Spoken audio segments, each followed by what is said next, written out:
Welcome back to Philosophy Unpacked. Today, we're diving into a really potent and challenging chapter from Friedrich Nietzsche's masterpiece, Thus Spoke Zarathustra. That's right. The chapter we're exploring is titled The Bedwarfing Virtue, which already sounds incredibly provocative. What exactly is this concept about? It's a powerful critique of modern society.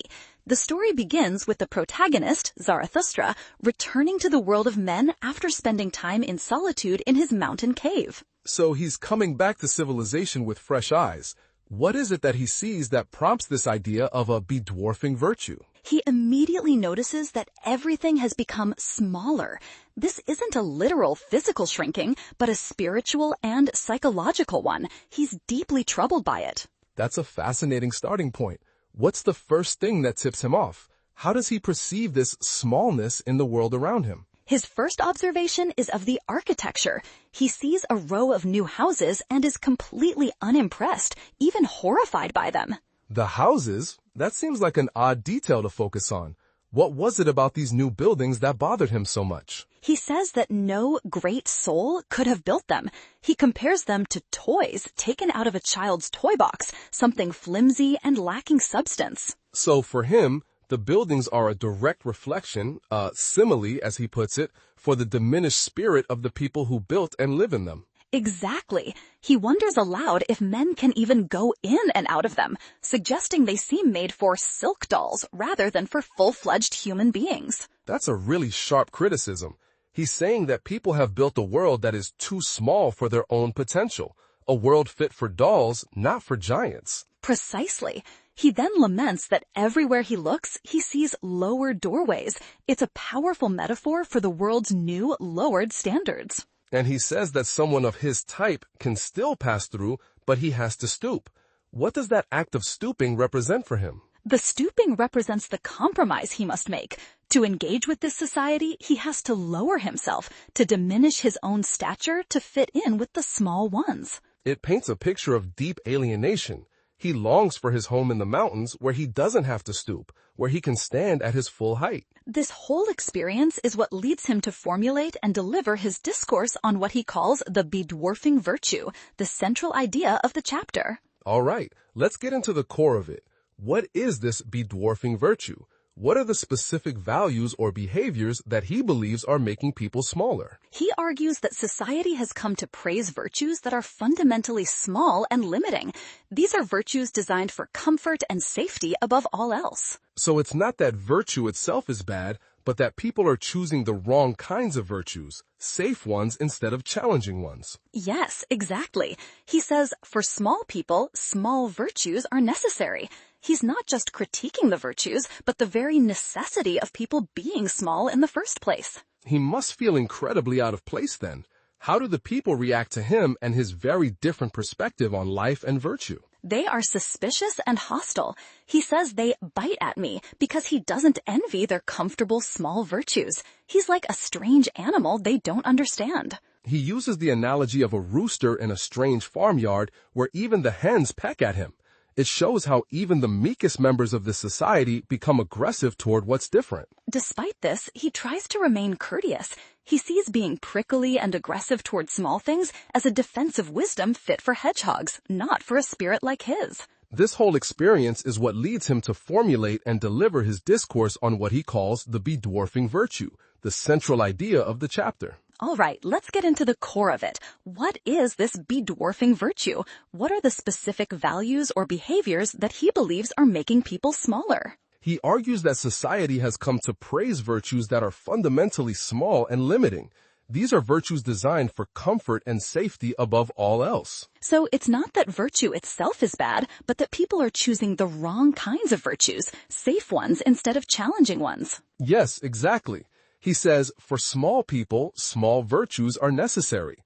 He's not just critiquing the virtues, but the very necessity of people being small in the first place. He must feel incredibly out of place then. How do the people react to him and his very different perspective on life and virtue? They're suspicious and hostile. He says they bite at me because he doesn't envy their comfortable small virtues. He's like a strange animal they don't understand. He uses the analogy of a rooster in a strange farmyard, where even the hens peck at him. It shows how even the meekest members of this society become aggressive toward what's different. Despite this, he tries to remain courteous. He says being prickly and aggressive towards small things is a defensive wisdom fit for hedgehogs, not for a spirit like his. So he's trying to rise above their pettiness, but it sounds like they talk about him constantly, maybe out of fear or confusion. They do. They talk about him around their fires at night, but he says, "No one thinketh of me." They discuss the phenomenon of Zarathustra, but they don't engage with his actual thoughts. That's a key distinction. Their chatter and noise create a mantle over his thoughts, insulating them from his actual message. They're focused on the surface, not the substance. Their fear is palpable. They whisper, "What is this gloomy cloud about to do to us?" and worry he might bring a plague, a disruption to their comfortable existence. I can see why they'd be afraid. He's challenging the very foundation of their way of life. There's a story about a woman pulling her child away from him, isn't there? Yes, and it's a very telling moment. She cries out that his eyes scorch children's souls, fearing that his powerful, challenging gaze could corrupt their innocence. They're trying to protect their children from his ideas, to keep them within the small world they've built. They want to preserve the status quo. They even try to dismiss him physically. When he speaks, they cough, thinking that coughing is a valid objection to a strong wind like his powerful speech. It's a pathetic, weak form of resistance. They can't meet his ideas with their own, so they just try to drown him out with noise and minor physical objections. Their main objection is simply, "We have not yet time for Zarathustra." But he dismisses this, asking what value a time has that hath no time for what is truly important. So they're too busy with their small, comfortable lives to engage with big, life-altering ideas. It's a critique of being busy for the sake of being busy. Even when they try to praise him, he finds it intolerable. He describes their praise as a girdle of spines that scratches him even when he takes it off. A girdle of spines. What a vivid image. Why does he find their praise so painful? Is it because it's not genuine? He believes it's completely insincere. He says the person who praises acts as if they are giving something, but in reality, they want more to be given to them in return. Ah, so praise is a transaction for them. They're trying to lure him with praise to persuade him to adopt their small happiness and small virtues. Precisely. They want to tame him, to make his foot dance to the tic-tac of their small, predictable happiness. But his spirit can't be contained by that. So this brings us back to the root cause. Why have they become so small? He says it's because of their doctrine of happiness and virtue. Yes, that's the core of it. They are modern in their virtues because they want comfort, and only moderate, non-demanding virtues are compatible with a life of comfort. He calls their way of moving forward hobbling. They make progress, but it's a slow, awkward, and hindered kind of progress. And in doing so, they become a hindrance to anyone who is in a hurry, anyone who wants to make great leaps forward for humanity. He also mentions a specific type of person he dislikes, those who move forward but are always looking backward with a stiff neck. What does that represent? That represents people who are caught between progress and nostalgia. They're physically moving into the future, but their minds and values are stuck in the past, making them rigid and conflicted. And this leads to a lot of lying, doesn't it? He says there is much lying among small people because their actions and their true gaze don't align. Exactly. He makes a profound distinction here between those who will and those who are willed. Most people, he says, are just carried along by external forces. They're not the authors of their own lives. This makes them inauthentic, like bad actors on a stage, which is another one of his key criticisms. Yes, he says the world is full of actors, some who know they are acting and some who are completely unaware. The genuine people are always rare. This lack of genuine manhood or strong will even affects the women in his view. He claims they masculinize themselves as a result. It's a controversial point, but his logic is that only someone who is man enough, meaning has a strong self-possessed will, can save the woman in woman, allowing for genuine feminine qualities to flourish. It's a complex idea about polarity and authenticity. And this theme of hypocrisy reaches its peak with the rulers, doesn't it? It does. He says the worst hypocrisy is that even those who command, the rulers, pretend to have the virtues of those who serve. They all chant, "I serve, thou servest, we serve." He's mocking the modern political idea of the leader as a public servant, seeing it as a dishonest performance. He sees right through it, calling it a performance to maintain power. He sees their fly happiness, just buzzing around sunny window panes, content with tiny pleasures. So all this kindness and consideration he sees is really just weakness and pity. It's not born from strength, but from a desire for safety. Yes, they are round, fair, and considerate to one another like grains of sand. They avoid friction. They modestly embrace a small happiness and call it submission. But at the same time, they are always peering after a new small happiness. It's a constant low-level search for comfort and pleasure. At their core, he says, they just want one thing above all else, that no one hurt them. So they anticipate everyone's wishes and try to please everyone. He gives this a very harsh name. He doesn't call it virtue or kindness. He calls it cowardice. That's a direct and brutal assessment. It is. For him, true virtue must come from a place of strength, not from a fear of being hurt. He even says their virtues have shrewd fingers, but they lack fists. What does he mean by that? Shrewd fingers but no fists? Is it about being clever in small ways but lacking real power or conviction? That's exactly it. They are skilled at manipulation and securing small advantages, but their fingers don't know how to form a fist. They don't know how to stand for something with real force. So their virtue is something that makes one modest and tame. He says they've turned the wolf into a dog and man into man's best domestic animal. This is one of his most famous critiques. Humanity has been domesticated, trading its wild, noble potential for comfort and security, just like a pet. They proudly declare that they set their chair in the midst, in the middle.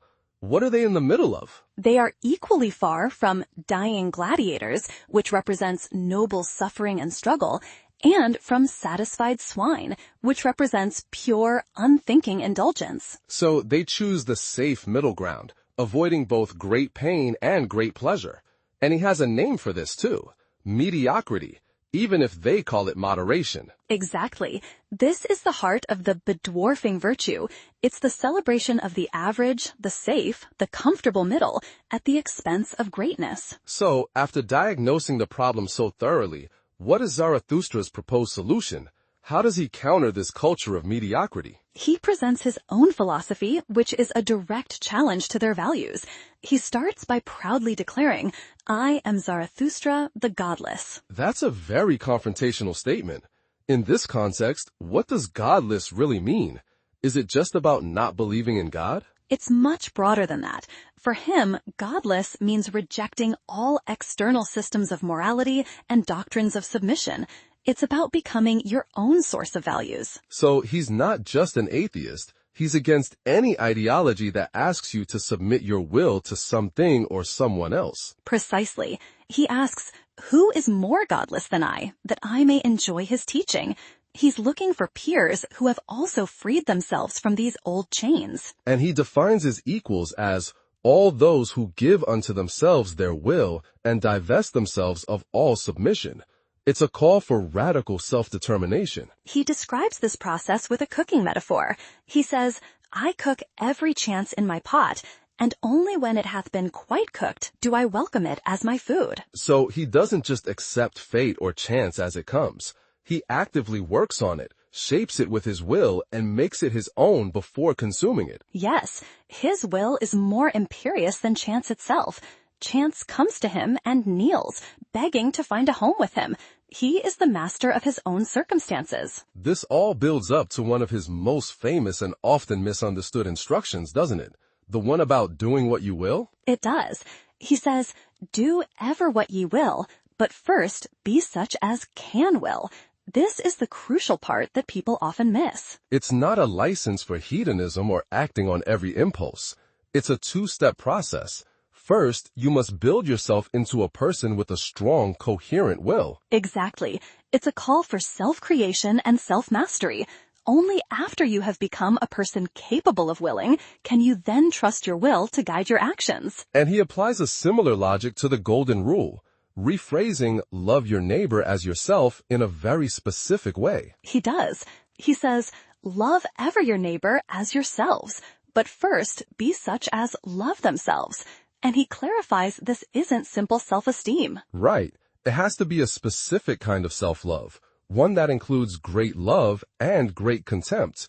What does he mean by great contempt for oneself? It means the ability to look at your own weaknesses and flaws with a critical, unforgiving eye, with the goal of overcoming them. It's the engine of self-improvement. So you must first be a self-overcoming individual, capable of both great love for your potential and great contempt for your current limitations, before you can truly love others. That's the essence of it. It's a much more demanding prerequisite for ethical behavior than simply being nice to others out of a sense of duty or fear. After laying out this challenging philosophy, he seems to grow frustrated that no one's really listening, that he's speaking to a world that isn't ready. He is. He says, "Why talk I when no one hath mine ears?" He feels he's an hour too early, a forerunner or a cockcrow in dark lanes. He's announcing a dawn that hasn't arrived yet, but he seems confident that the hour for these small people is coming to an end. Yes, he ends with a powerful prophecy. He says, "Ye ever become smaller, ye small people. Ye crumble away, ye comfortable ones. Ye will yet perish." And what will cause their downfall? It's not some external enemy, is it? It's their own way of life. He says they will perish by their many small virtues, by your many small omissions, and by your many submissions. Their weakness will be their undoing. He uses a great analogy about trees. A tree needs to twine hard roots around hard rocks to become great, but their soil is too tender and yielding. Even their inaction, their not, has consequences. He says it weaves a cobweb that traps the future, a spider that lives on the blood of the future. So their passivity and comfort-seeking are actively draining the potential from what humanity could become. It's a damning indictment. He contrasts their way of receiving things, which he calls submission, with his own philosophy of taking. It taketh to itself, he says, and will take more and more. This is the active, willing principle he champions. But it seems he sees a final, dramatic end for this era of smallness. He does. He foresees that they will eventually grow weary of themselves and will start panting for fire more than for water. They will long for their own destruction, for a purifying fire to burn away their mediocrity. This is a very dramatic turn. This fire represents a great transformation. He says, "I will one day make running fires of them, turning them into heralds with flaming tongues." So out of the ashes of their comfortable world, a new, more powerful form of humanity will emerge, one that can finally announce the new era. Yes, and that new era is what he calls the Great Noontide. It symbolizes the highest point of humanity, a time of clarity, strength, and ultimate self-realization. So in the end, despite the harsh critique, it's a message of profound, if demanding, hope.